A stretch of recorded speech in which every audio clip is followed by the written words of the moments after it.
Avant de commencer cette vidéo, je vous invite à rejoindre notre communauté en vous abonnant à notre chaîne YouTube.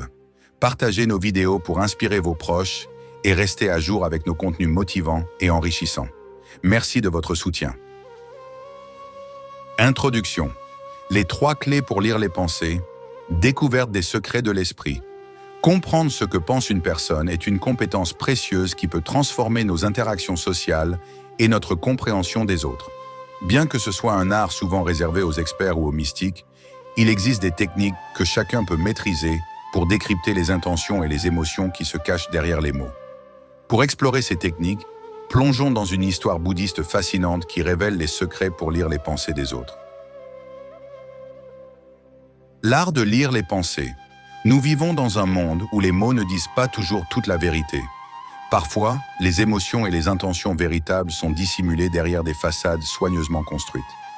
Maîtriser l'art de lire les pensées des autres demande plus que de la simple intuition. Cela requiert une compréhension profonde de signaux subtils et une capacité à interpréter les indices non-verbaux. Une histoire bouddhiste, révélatrice. Pour illustrer ces concepts, nous nous tournerons vers une ancienne légende bouddhiste. Cette histoire met en scène 2 frères vivant dans un village isolé, dont l'un, bien que privé de la vue, possède une perspicacité remarquable qui va au-delà de ce que l'on pourrait attendre. À travers leurs aventures et les défis qu'ils rencontrent, nous découvrirons les 3 techniques essentielles pour comprendre les pensées des autres. L'essence de la maîtrise. À travers cette histoire, nous verrons comment la maîtrise de ces techniques ne dépend pas de la vue ou de l'audition, mais plutôt d'une sensibilité accrue et d'une observation attentive. Les 3 méthodes que nous explorerons sont basées sur l'observation des yeux, des expressions faciales et du langage corporel. Chacune de ces techniques joue un rôle crucial dans la lecture des pensées et des émotions, offrant un aperçu précieux dans le monde intérieur des individus. L'importance de la présence. Avant de plonger dans les détails des techniques, il est essentiel de comprendre que la capacité à lire les pensées des autres commence par la maîtrise de soi-même. La concentration et la présence sont des éléments clés pour capter et interpréter les signaux non-verbaux. Se concentrer sur l'instant présent et être pleinement engagé dans l'échange est la première étape pour déchiffrer les pensées et les intentions des autres. Préparation à l'exploration. Nous sommes sur le point de découvrir comment ces techniques peuvent transformer notre compréhension des interactions humaines. En nous basant sur l'histoire bouddhiste, nous apprendrons comment observer les yeux, analyser les expressions faciales et interpréter le langage corporel. Ces compétences ne sont pas seulement fascinantes, mais elles sont également pratiques pour améliorer nos relations et notre communication quotidienne. 1. Histoire des frères, une solution ingénieuse. Un village ancien et des frères dévoués. Il était une fois, dans un ancien village niché au cœur de la campagne, 2 frères qui vivaient ensemble en harmonie. Leur vie était simple, mais elle était marquée par une profonde solidarité. L'aîné des 2, bien que sage et réfléchi, était né aveugle. Il passait ses journées dans la tranquillité de leur demeure, s'adonnant à des tâches qui ne nécessitaient pas la vue. Le cadet, quant à lui, travaillait dur dans les champs pour subvenir à leurs besoins. Un problème répétitif. Le cadet faisait face à un problème incessant. Ses cultures étaient régulièrement dévastées par des animaux sauvages. Malgré ses efforts pour protéger les champs, les dommages se multipliaient, menaçant la récolte et la subsistance des 2 frères. Ce dilemme préoccupait profondément le fermier, mais une solution ingénieuse allait bientôt émerger de cette situation désespérée. Une idée brillante. Un jour, alors qu'il réfléchissait à une manière de protéger ses précieuses cultures, le frère fermier eut une idée qui semblait aussi simple que brillante. Étant donné que son frère aîné était aveugle, il ne pourrait pas voir les animaux qui s'aventurèrent dans les champs. Cependant, il pouvait encore entendre les bruits environnants. Le fermier imagina donc un plan. Il demanderait à son frère de rester dans les champs, de s'installer dans une petite cabane spécialement construite pour lui et de crier lorsqu'il entendrait les bruits des animaux. Une collaboration inattendue. Avec cette idée en tête, le frère fermier construisit une petite cabane au milieu du champ et invita son frère à s'y installer. Il expliqua son plan avec enthousiasme. « Frère, si tu entends des bruits d'animaux, crie fort pour les effrayer. Cela nous aidera à protéger nos cultures. L'aîné accepta la proposition avec sagesse et dévouement, prêt à contribuer de la manière dont il le pouvait, un succès inattendu. Le plan se révéla étonnamment efficace. Chaque fois que le frère aveugle entendait un bruit suspect, il lançait un cri puissant, ce qui faisait fuir les animaux et sauver les récoltes. La méthode était simple, mais elle fonctionnait merveilleusement bien. Les champs commencèrent à prospérer et les deux frères purent récolter leurs fruits avec une grande satisfaction. L'intrigue d'un roi.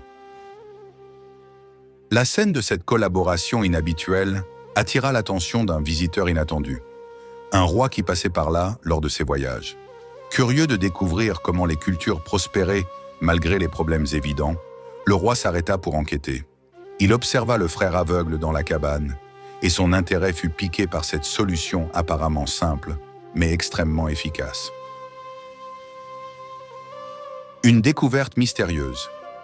L'histoire des frères et de leur arrangement astucieux fit rapidement le tour du royaume, intriguant non seulement le roi, mais aussi les conseillers et les habitants du pays. Comment un homme aveugle pouvait-il jouer un rôle aussi crucial dans la protection des cultures?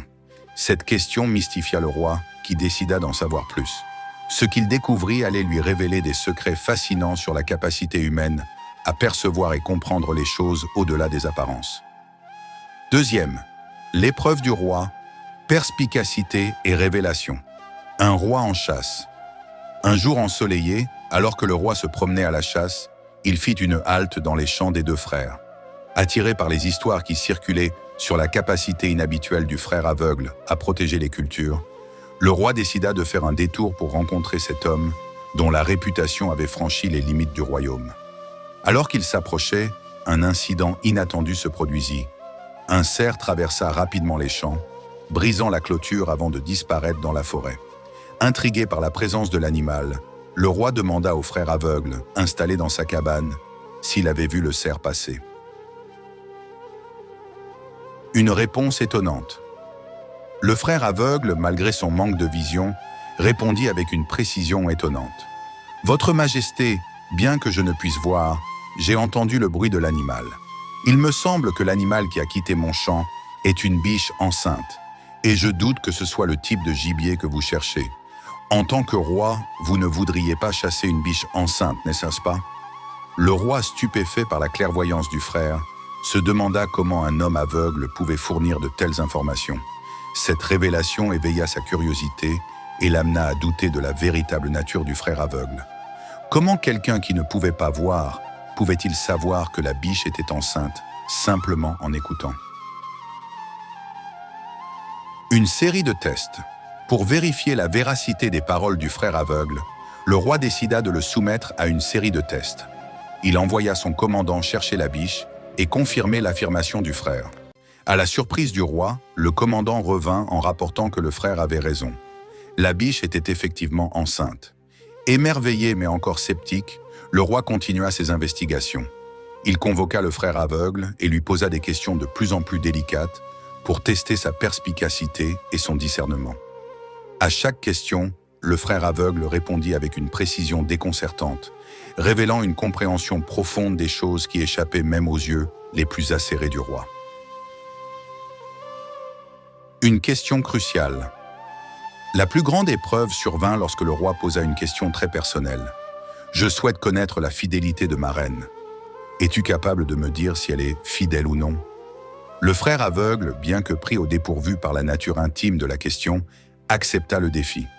Pour répondre, le frère demanda une faveur particulière. Être seul avec la reine dans une pièce. Le roi, bien que réticent, accepta finalement, craignant le jugement du frère aveugle et la véracité de ses capacités. La révélation inattendue. Une fois seul avec la reine, le frère aveugle demanda à toucher sa main. La réaction de la reine fut violente. Elle le frappa avec colère. Quand il retourna auprès du roi, il expliqua « Votre Majesté, la réaction de la reine montre clairement qu'elle est loin d'être fidèle. Si elle avait été véritablement loyale, elle aurait simplement refusé poliment ou se serait montrée indifférente. Mais sa colère et son agressivité montrent une culpabilité sous-jacente. » Le roi, choqué par la révélation, confronta la reine. Face à la vérité, elle avoua son infidélité, confirmant ainsi les observations du frère aveugle.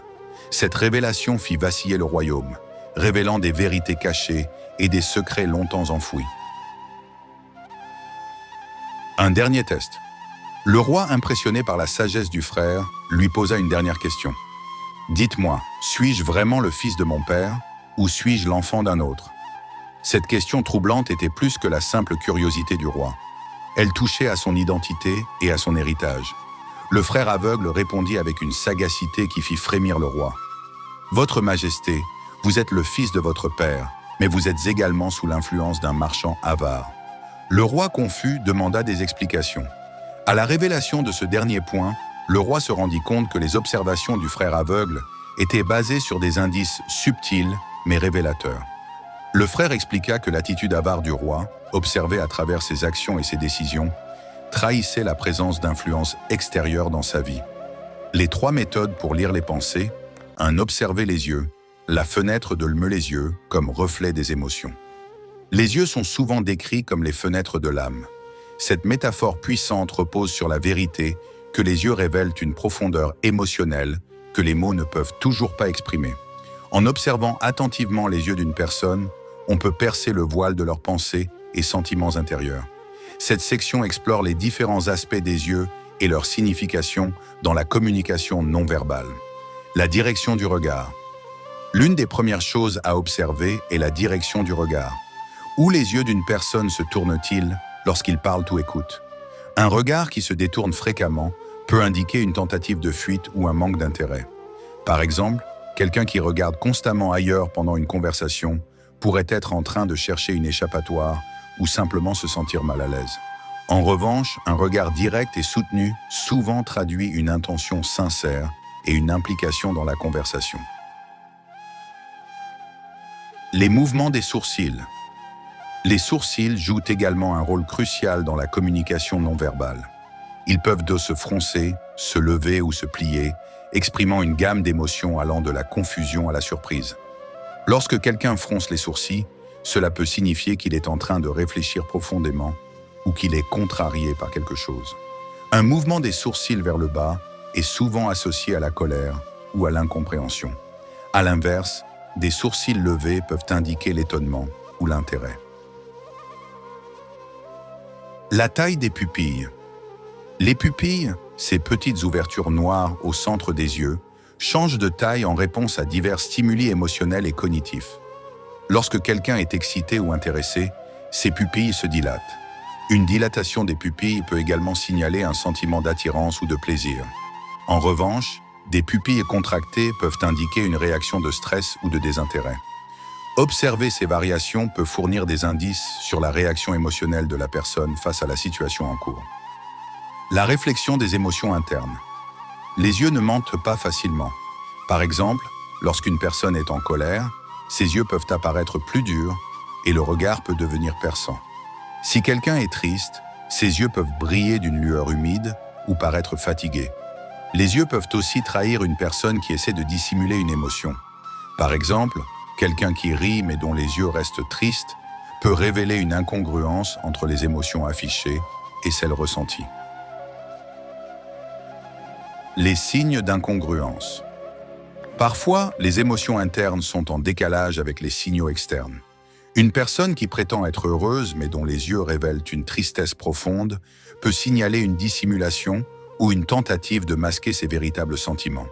De même, des yeux qui s'évitent peuvent indiquer une culpabilité ou un mensonge, surtout lorsqu'ils sont couplés à des signes de nervosité tels que des mouvements rapides ou des clignements fréquents.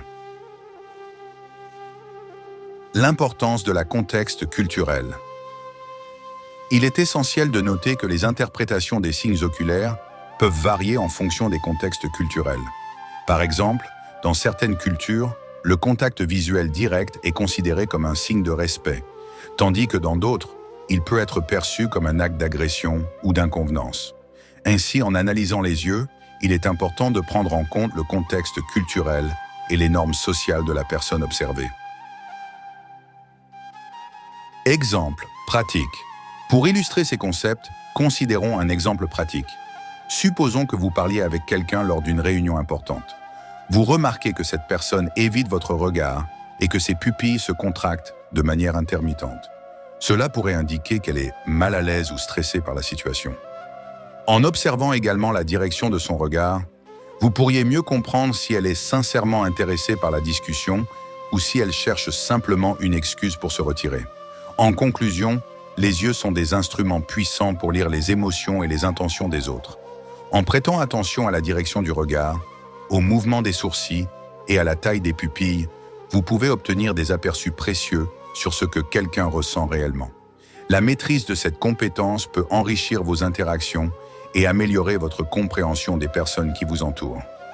Deuxième, interpréter les expressions faciales, la langue du visage, le visage comme miroir des émotions. Le visage humain est un réservoir riche d'expressions qui peuvent révéler des émotions profondes et des états d'esprit. Contrairement aux mots, qui peuvent être manipulés ou embellis, les expressions faciales sont souvent des manifestations plus honnêtes des sentiments internes. En observant attentivement ces signes, on peut déchiffrer une grande variété d'émotions et de réactions, même lorsque les paroles ne le reflètent pas pleinement. Le sourire, un indicateur clé. Le sourire est l'une des expressions faciales les plus universelles et les plus révélatrices. Cependant, tous les sourires ne sont pas créés égaux. Un sourire sincère, souvent appelé le sourire de Duchenne, engage non seulement les muscles autour de la bouche, mais aussi ceux autour des yeux. Ce sourire est associé à des sentiments authentiques de bonheur et de satisfaction.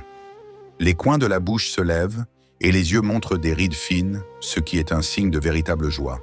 En revanche, un sourire forcé ou social est plus superficiel.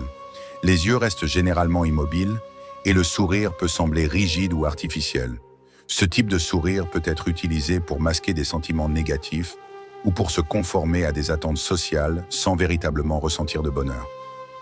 Les rides et les plis, les indices subtils. Les rides et les plis du visage peuvent aussi fournir des indices précieux sur l'état émotionnel d'une personne. Par exemple, des rides horizontales sur le front, souvent appelées rides de préoccupation, peuvent indiquer que quelqu'un est perplexe ou anxieux. Ces rides se forment lorsque les sourcils sont froncés en réponse à des pensées intenses ou à des préoccupations.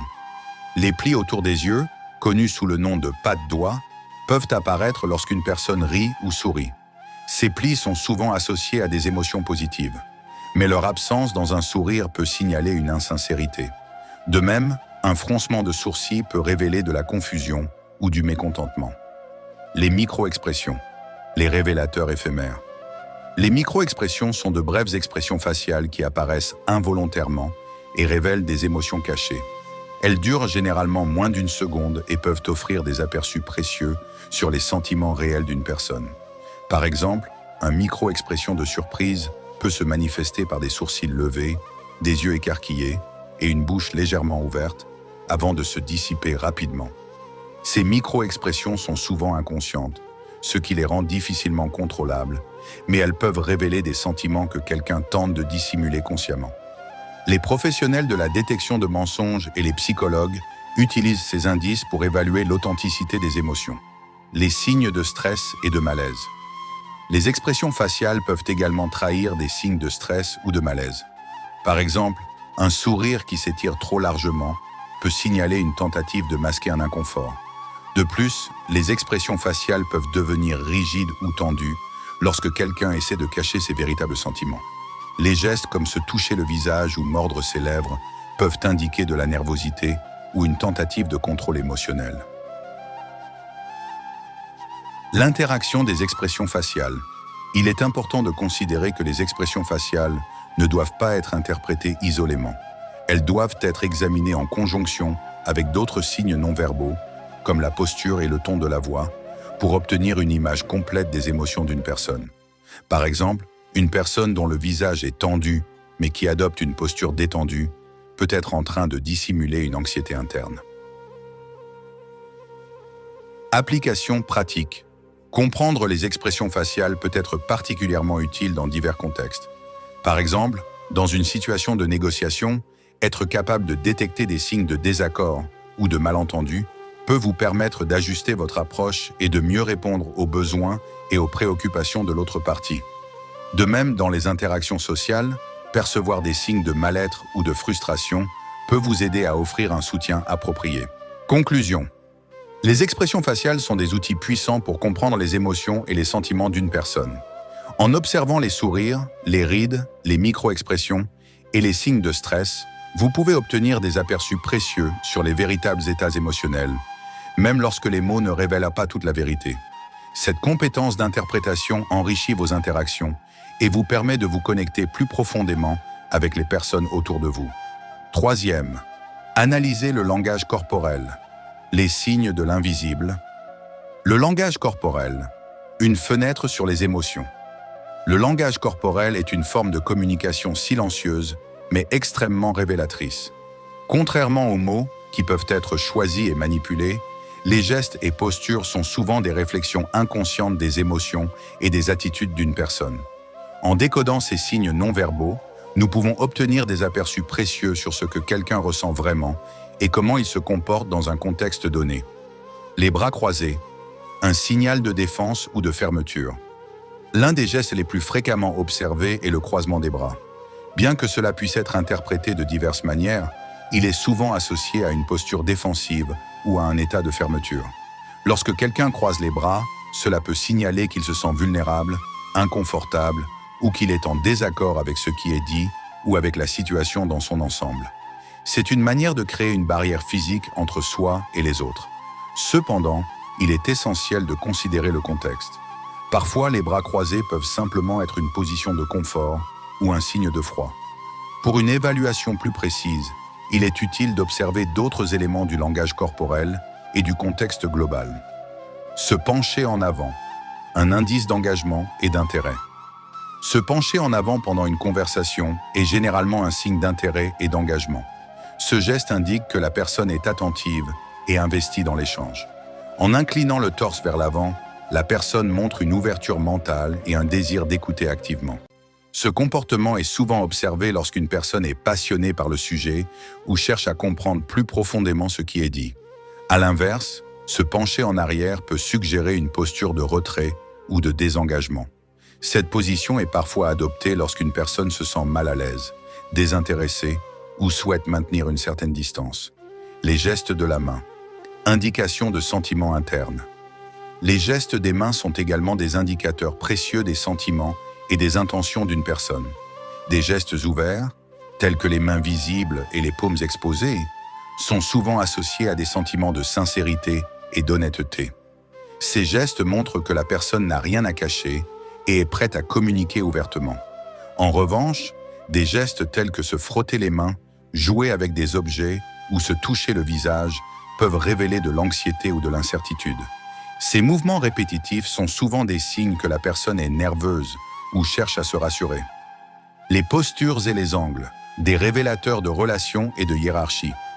La manière dont une personne se positionne par rapport aux autres peut également offrir des indices sur la dynamique de la relation. Par exemple, une posture dominante, où la personne occupe plus d'espace, peut indiquer un désir de pouvoir ou de contrôle. À l'inverse, une posture plus fermée ou en retrait peut suggérer un sentiment d'infériorité ou de subordination. Les angles de la posture jouent un rôle crucial dans la communication non verbale. Une personne qui se tourne complètement vers vous est généralement plus engagée dans la conversation. En revanche, quelqu'un qui garde une certaine distance ou se tourne légèrement peut signaler un manque d'intérêt ou un désir de se protéger.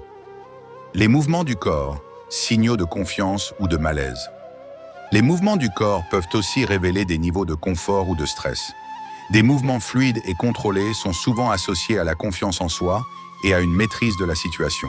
En revanche, des mouvements saccadés ou nerveux peuvent indiquer de l'anxiété ou une tentative de contrôler des émotions internes. Les gestes tels que se frotter le cou, se passer la main dans les cheveux ou jouer avec des accessoires peuvent signaler des niveaux élevés de stress ou de malaise. Ces gestes de réassurance sont souvent utilisés pour apaiser des sentiments de nervosité ou de tension. Interpréter le langage corporel dans divers contextes.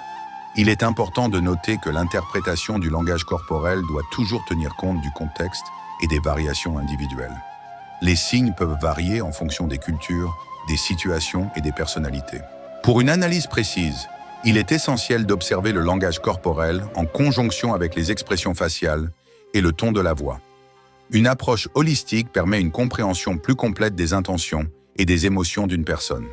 Conclusion. Le langage corporel offre une richesse d'informations qui complètent et enrichissent la compréhension des interactions humaines. En observant les gestes, les postures et les mouvements, vous pouvez obtenir des indices précieux sur les sentiments et les intentions cachées des personnes autour de vous.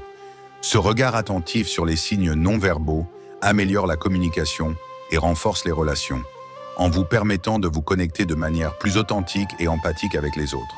Conclusion. Générale. Pour réellement comprendre les autres, il est essentiel de se concentrer et de vivre pleinement dans le présent. En affinant votre capacité à observer et à interpréter les signaux non-verbaux, tels que les expressions faciales, les mouvements des yeux et le langage corporel, vous pouvez pénétrer plus profondément dans les pensées et les émotions des personnes autour de vous. Cette attention aux détails et cette présence consciente vous permettront de saisir les nuances des interactions humaines avec une précision accrue, renforçant ainsi vos connexions et enrichissant vos relations personnelles et professionnelles.